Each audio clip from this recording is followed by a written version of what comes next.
In this video, I want to talk to you about two effects that you can use, that you can leverage in your healing journey when you're healing the fearful avoidant attachment style.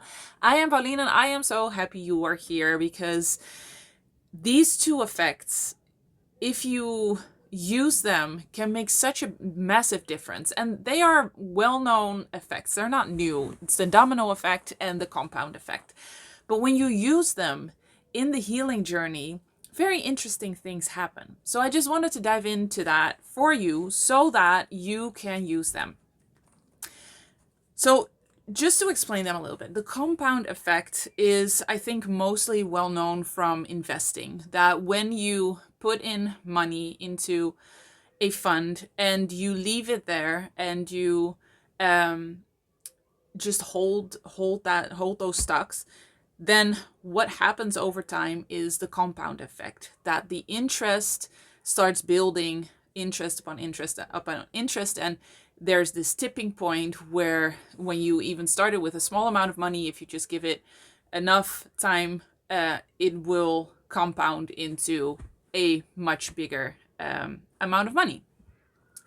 So that is the compound effect, that when you hold on, when you thoroughly do something, it will add up. It will add up over time. And then the domino effect is that when you place dominoes in the right way, in the right order, and you knock over the first one properly, you can have a lot of dominoes in that same line and they all will get knocked over. But if you place dominoes far away from each other, you can knock the first over, but it doesn't really do anything for the next. And then you have to knock the next over and the next and the next, and that's a lot more effort, right? So those are two effects that are pretty well known. You probably know them. What does this have to do with healing? Well, the interesting thing about the fear brain, which is that part of your brain that is trying to protect you at all costs, trying to keep you safe. It is not interested in you being happy. It is trying to keep you safe. The fear brain is very present and very dominant in the fearful avoidant attachment style. It's not called fearful avoidant for nothing. And what that does is that also has an influence on the healing journey itself, right? And the fear brain tends to want to work on things that feel urgent, that feel big, that feel emotional. And so what happens when you start healing, you start working on something, on one specific core wound, for instance. And you're healing that and you're noticing a shift and you're noticing a difference. And then the fear brain's going to say, okay, good, amazing, great, that works, that's fine. Now we need to focus on this thing, but this thing is really big and urgent, and that needs to be fixed right now. And then it could be that you have fixed that, or that have healed that first core wound for about 50%, and it feels better, and then your fear brain kind of wants you to look at another thing, another core wound. But if you would have stayed present with that first core wound that you were working on and that you were healing, and you would have healed that 90%, you would have gotten that down to a 1 or a 2 on a scale to 10 when it comes to how much it impacts your life, that has a much bigger effect than just from the 50 to the 90%. Okay, let me explain that. You would say from 50 to 90% is almost double the effect, right? But it doesn't really work that way, because when you heal closer to the 100%, it has an exponential influence on everything. And this is what I mean with the compound effect. If you stay present with what you're healing right now, what you're working on right now, and you thoroughly heal it, even to the point where it becomes boring and your fear brain's like, there's a million more things that you need to do, but you keep healing it and it gets closer to that 100%, it has an exponential effect it just goes, it has so much more impact on so many more areas of your life. So with 50%, you might feel better, you might notice a shift, you might feel something somewhat a little bit lighter. But at 90% or 95%, you really will notice a shift in almost identity. That core wound all of a sudden is not a wound anymore. It's becoming the opposite of it, is becoming a new identity. Let's just make this very concrete. The reason I'm talking about this is because I'm going through the Secure Within, a new program cohort that I started, which is amazing, and we're going through that with a amazing group of people. And what that does, or what we're doing, is going through the 12 core wounds in 3 months, and we're rewiring them into the earned gifts. And we're at the first core wound now. We just started. And I had been noticing that the fear brains wanted to jump to other things. And so being present, it's so logical, right? You want to heal as fast as possible. You just want to get out of this as fast as possible. It's exhausting to be in this. And so it makes sense that you think, that your fear brain thinks, well, okay, so this feels better. Oh, that's kind of a relief. And now I have to go on to the next thing, the next core wound, or the next thing that I'm struggling with. How do I fix that? How do I heal that?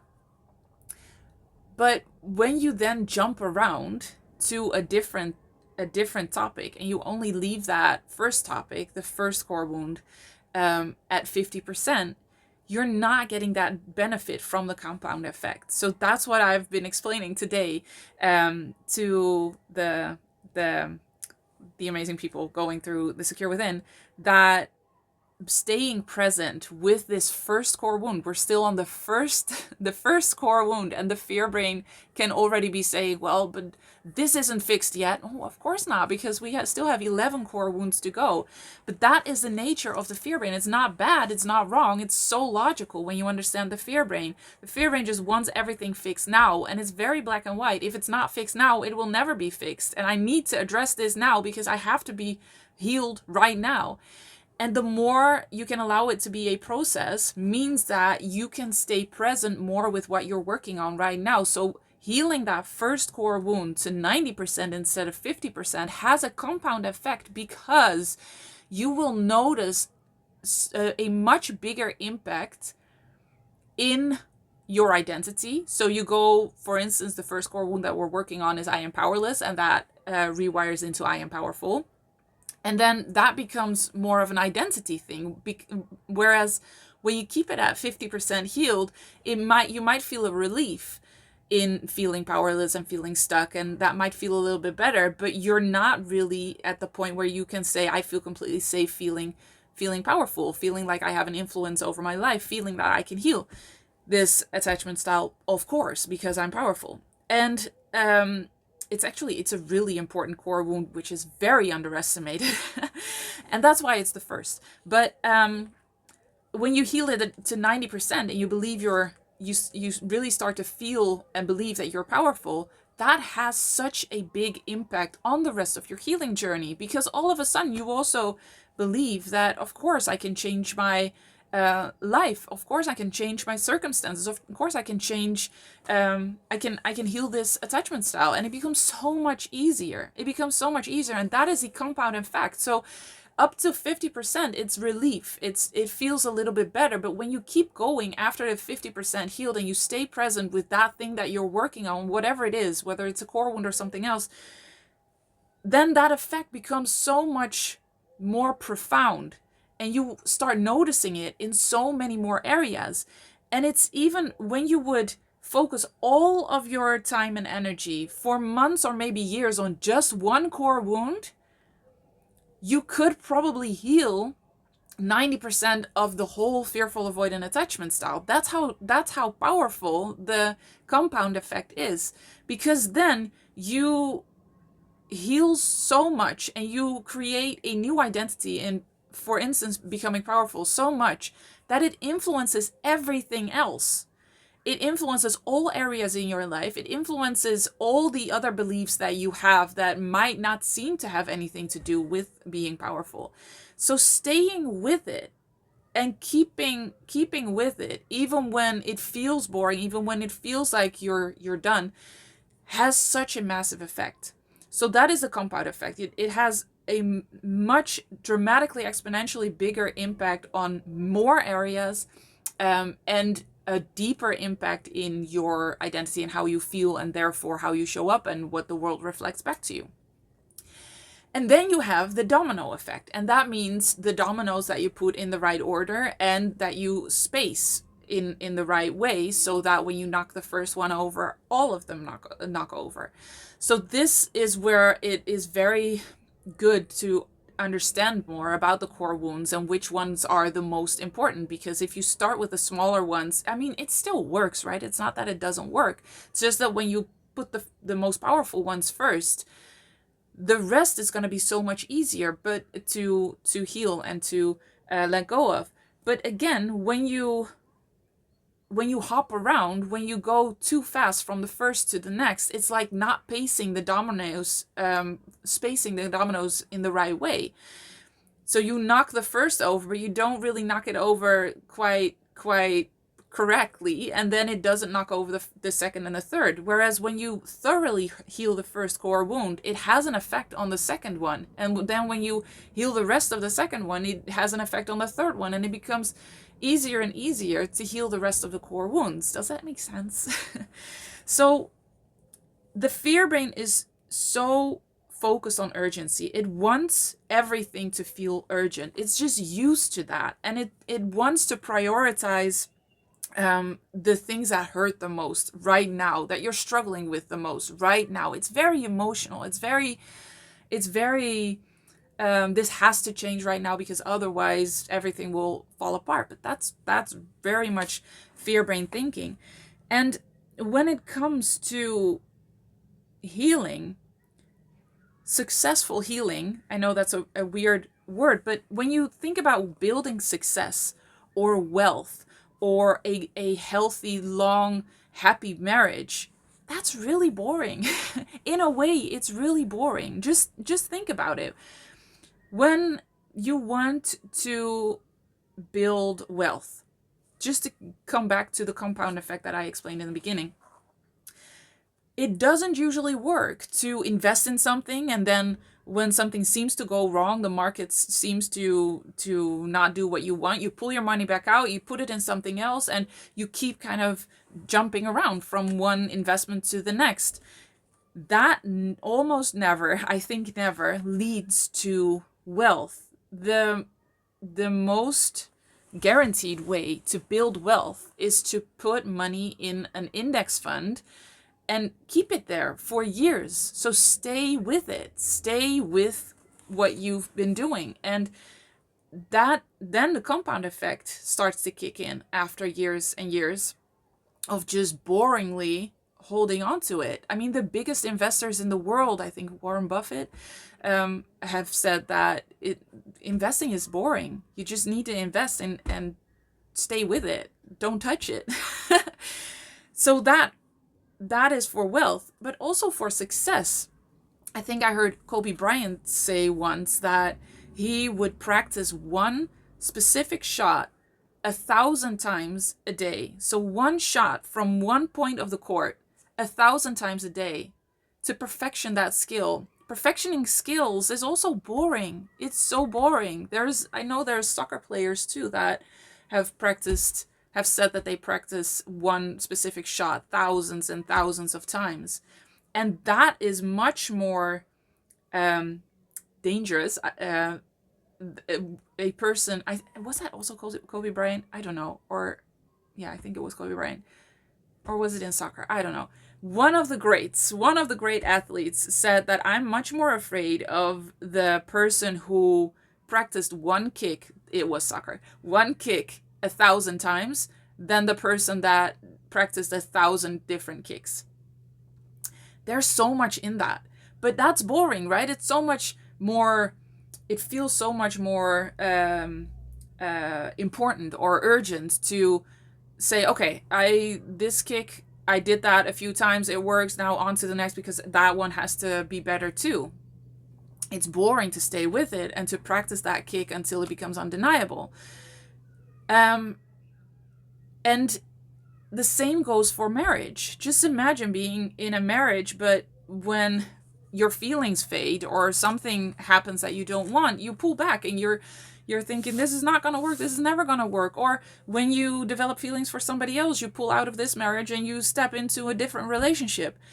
That is usually also never the way to a happy and long love life, whatever it is. It's not to say that divorce is all bad, but um, I've I've interviewed 100 couples happily married over 40 years, and in that time I've watched so many interviews with people who were divorced, who were on their second, third, fourth marriages, and they said they ran into the same problems with that other person, with the next person too. And that was such an eye opener then to me, that staying with it and staying in the relationship and facing whatever comes up, your own fears, your own beliefs, that actually might work better to create a long happy marriage than to do the radical thing, which feels urgent, which feels emotional, which feels like it will have a dramatic impact, which is divorce and then step into a next relationship.